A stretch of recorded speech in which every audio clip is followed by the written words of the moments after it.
Hello friends, welcome back to English class. I hope you are well and taking your good care. My dear children, today we are going to study a very funny, very interesting poem of our book Marigold. And the name of the poem is Topsy Turvy Land. This poem has been composed by H.E. Wilkinson. His full name was John Lawton Wilkinson. He was an English poet as he was born in England. This poem, Topsy Turvy Land, is very amusing, very funny, and this poem takes you to a land where everything is upside down. Everything is in opposite position, where actually it should be, it is not there. It tells us about a strange land where nothing is normal. Now, just have a look at this room. Can you see the condition of this room? The teddy bear is on the chair, the clothes are lying here and there, the laptop is on the bed, the shoes are on the sofa. So, this is the condition where everything is not at the correct place. So, the meaning of topsy turvy is upside down, not at the normal position, and the another meaning of topsy turvy is in utter confusion or disorder, when a thing is in disorder.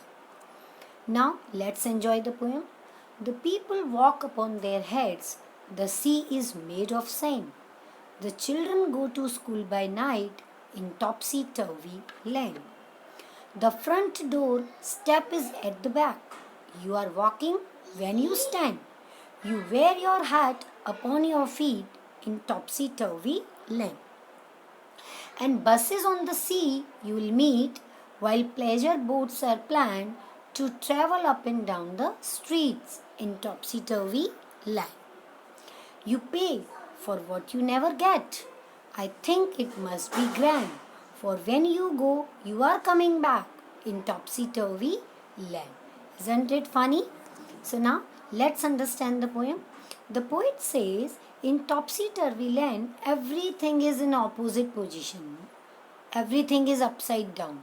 The poet tells us about many funny things about the topsy turvy land, like people of this land, people of topsy turvy land walk on their hands.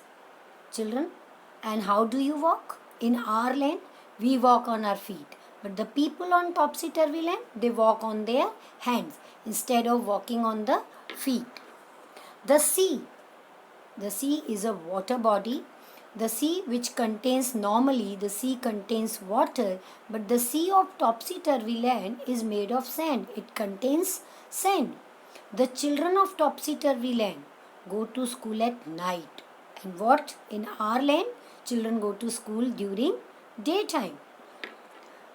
Next, further the poet says that in topsy turvy land, the houses have a front door step at the back. The steps which should be at the front door, they are arranged at the back of the house, and people can walk while standing. Can you imagine? People are standing and they are walking. And the most amusing thing is that in this land, people wear their hats upon their feet, rather wearing on their head. So, here nothing is in normal position.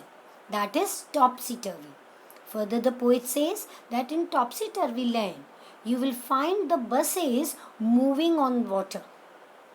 Buses moving on water, and boats are running on land, and children are enjoying in the boats when they are using it as a means of transport to go to school. Further, the poet says, then in topsy turvy land, you pay money. You have to pay money for getting nothing. You are going at a store and you are giving money, but in return, you are getting nothing. In topsy turvy land, you do. In our land, do we do so? If we have to give money, we get something in return. First we take something, then in return we give money. But in topsy turvy land, you have to pay money for getting nothing. And the funniest thing is, the people of this land go when they actually come back. Means you will see the people are coming back, but actually they are going far. So in this way, the topsy-turvy land has everything which is upside down, which is in disorder. Have you ever tried to make your room topsy-turvy land? Can you imagine some condition of some situations of topsy-turvy? So now let's see the rhyming words which have been used in this poem. What are the rhyming words having the ending sound, same sound? Like sand, land, stand, grand, plan. They all are rhyming. Sand, land, stand, grand, plan. Next example, feet, meet, street. So they are the example of rhyming words. I hope you have enjoyed the poem a lot. Keep reading, keep taking care of yourself. Thank you. Bye-bye.